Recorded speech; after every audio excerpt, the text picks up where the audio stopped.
we didn't have any rehearsal at all. You just came straight into it. Can you maybe talk about the pros and cons of that? I find if things get over visualised, it loses a flow, and it's nice to leave things open. I think it depends on what you're doing, but in this instance, I think it was great to just jump in. And because we had met, hadn't we, doing a photo shoot some months before, and that had been a lovely experience. That was completely unrehearsed. And completely unrehearsed and very improvised in a way. We tried lots of different things, and so it felt more like a continuation of that kind of way of working. In a way, the film was an extension of a photograph. It was a very loose, we found our rhythm and found our flow, and that's only the second time I've worked with a camera, a moving camera, and directed, so it was a very new thing for me. But I did like the fact that it was just like all unfolding in front of us. You described being directed by Tim was kind of balletic. It was a lot about movement. Yeah, it did feel that way, but I suppose, again, that comes from perhaps Tim working in photography and working with models, where it's a more sculptural process of finding the shape of a body, and but I really love that way of working. And again, it's a bit what you were saying about not really liking rehearsal, because then you can get very heady or analytical, whereas actually if you work in this kind of other way of exterior to interior, it's kind of more surprising and exciting. Sort of just try something, try moving in a new way or putting your arm there. Yeah.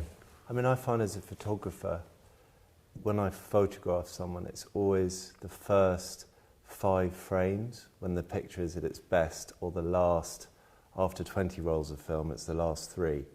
What's in between isn't so consequential. It's always the very beginning, which is fresh.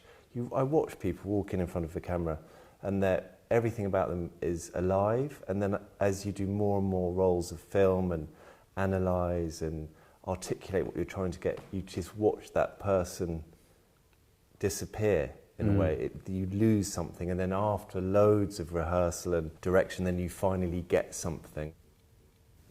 And can you talk about the importance of photography in your work as an actor? I think when you have someone like Tim, sorry to do this to you, Tim, but I'm going to. When you have someone like Tim take your photo, it slightly spoils you, because, well, I don't particularly enjoy the process. I don't enjoy it at all, honestly, the process of having my photo taken. And it was with Tim one of the rare occasions when I felt I could be expressive, or I felt playful, and it felt creative, I suppose. But it doesn't usually feel that way, and I don't know what that is that someone like Tim has that other photographers don't have. I think a lot of other photographers, they still everything, and they make you hyper aware of yourself, and I think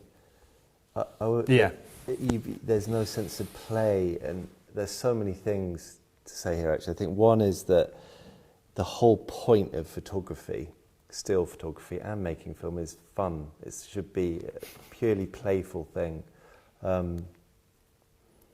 And I think a lot of photographers are probably quite intimidating people. And I mean, I would be horrified at having my picture taken. I don't think I could do it, because I'd be so intimidated by the photographer. I think some photographers aren't aware of energy, like, or the transaction that happens between two people. Or how awkward it is to be photographed, A, and then B, how... Well, they're having an impact on the subject, you know. It's not like... I feel the same about interviews. It's like... it's a two-way thing, an interview. It's like a photograph is... It's a conversation, whereas sometimes people come in with a different attitude to that. It's totally a two-way thing.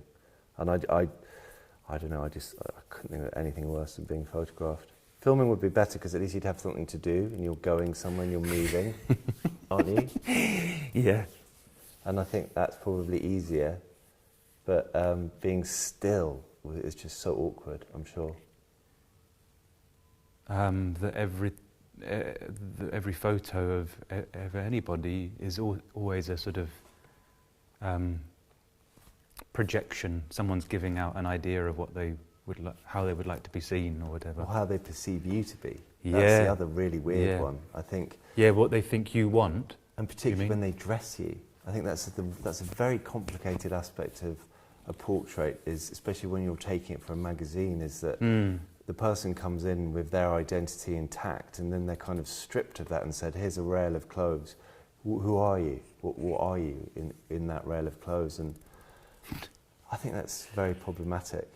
And I think that's that thing of photographers project, and that's a lesson I learned very early on as a photographer when I photographed people. And I came in with a very specific idea that I wanted, and I didn't leave any room for that person to be themselves. And yeah, I photographed some very difficult people who just ripped apart my idea and then made it their own. And then in time, over years, I saw that photograph was so much more valuable because it was a reflection of them rather than just a reflection of me and my intent.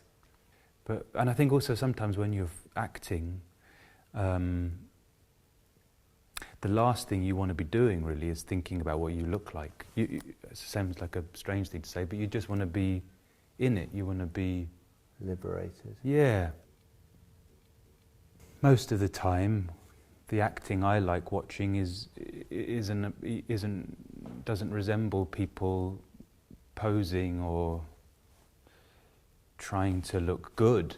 It's just people might look really bad if that's what the character, it is totally dictated by the character. So, but photography sort of can put another imperative on it. Like you've got to look kind of, because we've got this idea about photography that used to sell things or promote. So there's a part of you that's thinking, this has got to be a nice image or something. It's a terrible burden, horrible burden to have to carry that. I think because you want to be liberated and living in the moment and cut free from all that, just to experience and do something. A lot of the work that you're doing is you're photographing people being themselves. So what's the difference between working with an actor who's fleshing out a character that you've orchestrated?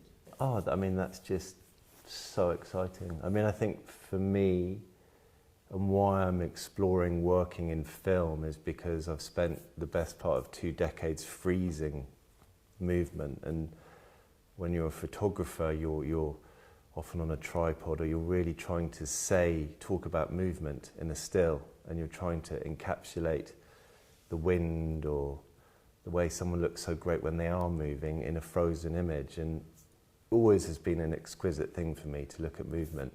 And I think that's why, after all these years, I've just thought it's just so exhilarating to work in film. I mean, it really was. From The Lost Explorer to the film we made, to the other film that I've made, it's just there's a freedom, it's closer to life, I think. You get really sick and tired of freezing people. It's this sort of awful thing where you look at someone and they look so incredible and they're moving, and the way the fabric's moving, the way the wind was, and you just go, stay still, stay still. It almost feels dictatorial and wrong, because the beauty is in the movement. But that's not to belittle a still image. There's still a lot, it can be a very emotional experience digesting a still image that has been frozen. But I think when you've been doing it for 2 decades and you're trying to express emotion in a still, to have the experience of concentrating on the beauty of movement is incredibly liberating.